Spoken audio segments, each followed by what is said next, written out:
রাইসির helicopter দুর্ঘটনা নাশকতা নয়। হেলিকপ্টার বিধ্বস্ত হয়ে ইরানের প্রেসিডেন্ট ইব্রাহিম রাইসি সহ ৯ জনের মৃত্যুর ঘটনায় প্রথমবারের মতো তদন্ত প্রতিবেদন প্রকাশ করেছে ইরানি সেনাবাহিনী। সম্প্রতি এই প্রতিবেদনটি প্রকাশ করা হয়। সেখানে কোনো নাশকতা বা হামলার ঘটনা ঘটেছে বলে তদন্তে প্রমাণ পাওয়া যায়নি। বিস্তারিত ডেস্ক রিপোর্টে। ইরানের প্রয়াত প্রেসিডেন্ট ইব্রাহিম রাইসি পবিত্র শহর মাশহাদে চিরনিদ্রায় শায়িত আছেন। এই শহরে জন্ম ও বেড়ে ওঠা রাইসির। হেলিকপ্টার দুর্ঘটনায় নিহত হওয়ার 4 দিন পর বৃহস্পতিবার তাকে দাফন করা হয়। আর দাফনের পরদিনই প্রকাশ্যে এলো সেই ভয়াবহ হেলিকপ্টার দুর্ঘটনার প্রাথমিক তদন্ত প্রতিবেদন। ইরানের সশস্ত্র বাহিনীর জেনারেল স্টাফ হেলিকপ্টার দুর্ঘটনার কারণ সম্পর্কে প্রাথমিক প্রতিবেদনটি প্রকাশ করেছে। দেশটির আধা সরকারি বার্তা সংস্থা তাসনিম শুক্রবার এক প্রতিবেদনে একথা জানায়। এতে আরও বলা হয়েছে, দুর্ঘটনার পর বিশেষজ্ঞ তদন্ত কমিটি সোমবার সকালেই ঘটনাস্থলে পৌঁছায়। এর আগে রোববার স্থানীয় সময় দুপুরের দিকে ইরানের প্রেসিডেন্ট ইব্রাহিম রাইসি, পররাষ্ট্রমন্ত্রী হোসেন আমির আবদুল্লাহিয়ান সহ 9 আরোহী নিয়ে বেল 212 মডেলের হেলিকপ্টারটি দুর্ঘটনার কবলে পড়ে। প্রায় 18 ঘন্টা পর দুর্গম পাহাড়ি জঙ্গলের ভেতরে বিধ্বস্ত হেলিকপ্টারটির খোঁজ পাওয়া যায়। আজারবাইজান সীমান্তে দুই দেশের যৌথভাবে নির্মিত একটি বাঁধ উদ্বোধন করতে গিয়েছিলেন ইব্রাহিম রাইসি।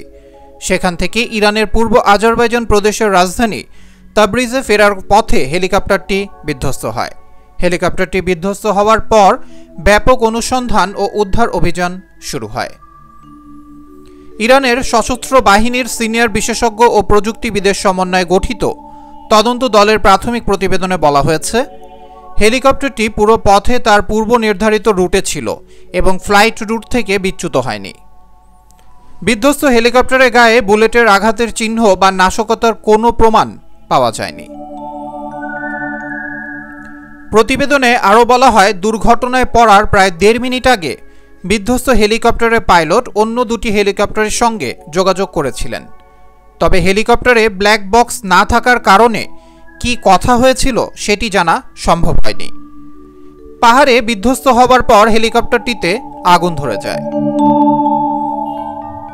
হেলিকপ্টারটি দুর্গম পাহাড়ে বিধ্বস্ত হলেও ঘন কুয়াশা, ভারী বৃষ্টি আর ঠান্ডা তাপমাত্রা উপেক্ষা করেই উদ্ধার অভিযান একটানা চলেছে। প্রতিবেদনে বলা হয়েছে, সোমবার স্থানীয় সময় ভোর 5টায় ইরানের তৈরি একটি আধুনিক সামরিক ড্রোনের সহায়তায় বিধ্বস্তের সঠিক অবস্থান চিহ্নিত করা হয়। প্রাথমিক তদন্ত প্রতিবেদনে আরও বলা হয়েছে, কন্ট্রোল টাওয়ার ও বিধ্বস্ত হেলিকপ্টারের পাইলটের মধ্যে কথোপকথনের মধ্যে সন্দেহজনক কিছু ধরা পড়েনি। আরও তদন্তের পর হেলিকপ্টার বিধ্বস্তের ঘটনা নিয়ে আরও বিস্তারিত তথ্য জানানো হবে বলে জানিয়েছে ইরানের সশস্ত্র বাহিনী। এর আগে ইরানের সামরিক বাহিনী এক বিবৃতিতে জানিয়েছে, বিধ্বস্ত হেলিকপ্টারটি খুঁজে পেতে একটি ড্রোন পাঠিয়েছিল তুরস্ক। এতে নাইট ভিশন সহ অত্যাধুনিক সরঞ্জাম ছিল।